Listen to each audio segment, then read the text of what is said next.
Bismillahirrahmanirrahim. Assalamualaikum warahmatullahi wabarakatuh. Ya, di sini saya akan menjelaskan tentang apa yang dimaksud dengan filsafat pendidikan Islam dari segi ontologi. Filsafat pendidikan Islam dari segi ontologi adalah cabang ilmu yang membahas tentang berkaitan dengan hakikat segala sesuatu yang ada, bahwa ilmu ini mempelajari sesuatu yang benar-benar ada atau sesuatu yang terwujud yang berdasarkan logika manusia. Dan dari ruang lingkupnya pada pengalaman proses penciptaannya dan bahwa bagaimana pemikirannya, apakah ini bersifat kebendaan atau apakah bersifat kerohanian dan lain-lain sebagainya. Selanjutnya, pada filsafat pendidikan Islam dari segi epistemologi, bahwa pemikiran tentang apa dan bagaimana pengetahuan manusia diperoleh atau secara memperoleh ilmu atau kebenaran ilmu tersebut, dan bahwa ruang lingkupnya bagaimana sumber manusia, apakah dari akal pikiran, apakah dari pengalaman individu, apakah dari perasaan, dan apakah dari Tuhan.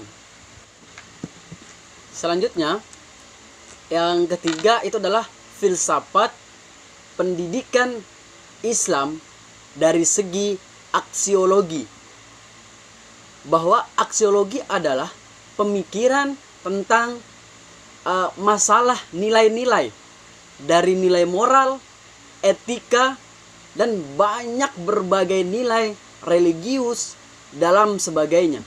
Dan dapat kita lihat dengan ruang lingkupnya bahwa ilmu pengetahuan suatu bentuk aplikasi seseorang atas ilmu yang diperoleh sesuatu yang sudah pada hakikatnya pada kehidupan sehari-harinya.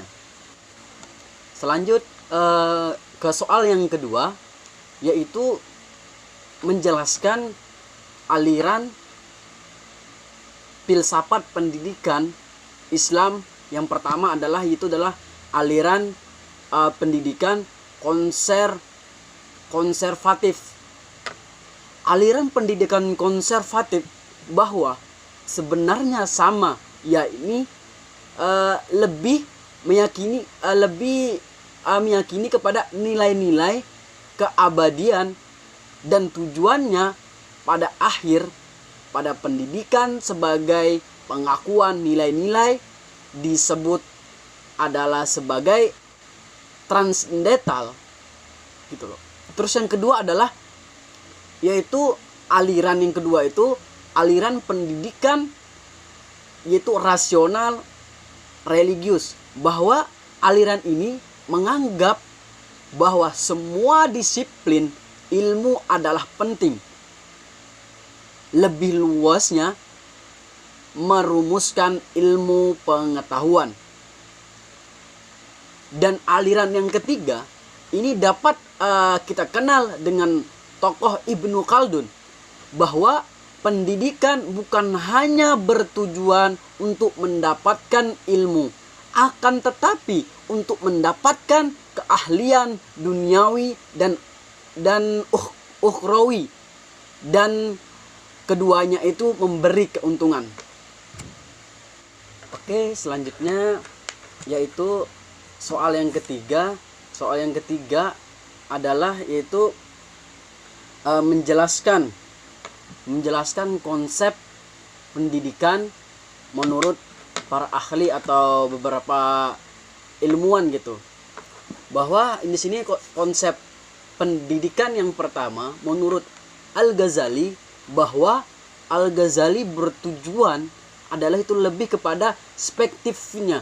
Spektifnya itu adalah penelitiannya untuk mengetahui ilmu pendidikan seperti kepustakaan, dan ada teknik analisisnya atau kualitatifnya dan reflektifnya seperti reflective thinking gitu, dengan proses pemikiran yang hilir mudik gitu. Terus yang kedua itu adalah konsep pendidikan menurut Ibnu Khaldun gitu loh, bahwa perancangan atau perancangan ilmu adalah pengetahuan adalah keterampilan serta berbagai aspeknya sesuatu yang nyata untuk memperoleh rizki menuju pada masyarakat sesuatu kebiasaan individu. Selanjutnya, konsep pendidikan menurut Kiai Haji Hashim Asy'ari bahwa keutamaan ilmu adalah bahwa berada pada ulama yang mengamalkan ilmunya, bagus amalnya, dan orang-orang yang ilmunya niat hanya mencari zat Allah di sisinya. Konsep selanjutnya itu adalah konsep pendidikan Al-Zamuji, bahwa Al-Zamuji ini pendidikan yang integratif dan penuh dengan nilai-nilai keislaman. Selanjutnya itu adalah konsep pendidikan menurut Abdullah An-Nasyahi Ulwan, bahwa pendidikan itu melalui keteladanan, kebiasaan, dan memberikan nasihat dan pengawasan dan memberikan hukuman. Selanjutnya, di sini pada soal keempat itu adalah menjelaskan ciri khas filsafat pendidikan berbagai macam gitu. Yang pertama adalah idealisme.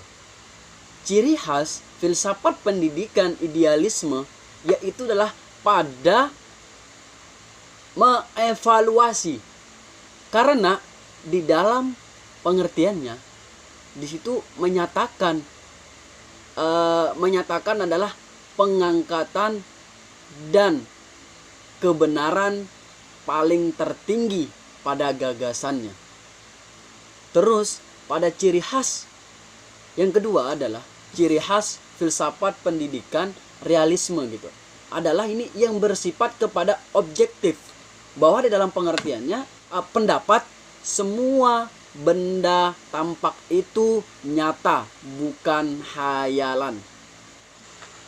Selanjutnya, ciri khas filsafat pendidikan materialisme, bahwa ciri khasnya pada pandangan materi, bukan kepada rohani dan bukan spiritual dan bukan natural, tapi pada pokoknya di sini adalah hanya kepada materi. Selanjutnya, ciri khas pada filsafat pendidikan pada kebenaran dan bermanfaat, bahwa ini segala sesuatu yang benar itu terbukti. Ya, sedikit saya ulang bahwa di sini setelah materialisme ada ciri khas yang selanjutnya itu adalah pragmatisme. Itulah ciri khasnya kepada kebenaran dan kebermanfaatnya. Dengan itu bahwa segala sesuatu yang benar itu terbukti. Terus setelah itu ada ciri khas kepada filsafat pendidikan yang itu adalah selanjutnya adalah eksistensialisme. Itulah ciri khasnya kepada terpusat kepada anak, bukan kepada guru. Bahwa di dalam pengertiannya di situ bahwa pengetahuan pada masa kini bukan pada masa yang akan datang. Selanjutnya, ciri khas pada filsafat yang menunjukkan adalah perennialisme. Di sini adalah ciri khasnya itu adalah kepada perubahan dalam pendidikan yang progresif, bahwa karena terlahir berbagai reaksi dan pastinya adalah progresif. Selanjutnya, ciri khasnya pada filsafat adalah esensialisme. Ini pada keinginan manusia kembali kepada kebudayaan yang terbukti yang bermanfaat kepada manusia.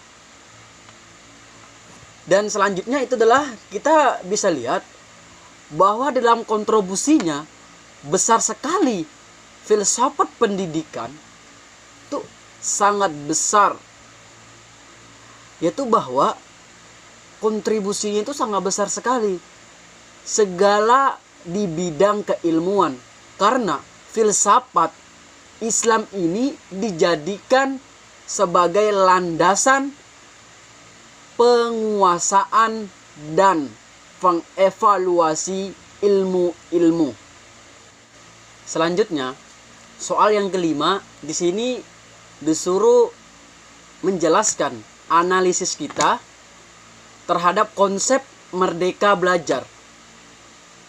Di sini saya sedikit menjelaskan bahwa tidak jauh dari negara kita tercinta, contohnya di Indonesia. Sesuai dalam filsafat pendidikan Islam, bahwa manusia akan terus mengikuti perkembangan di zamannya. Bahwa di dalam konsep pendidikan, life education adalah pendidikan seumur hidup.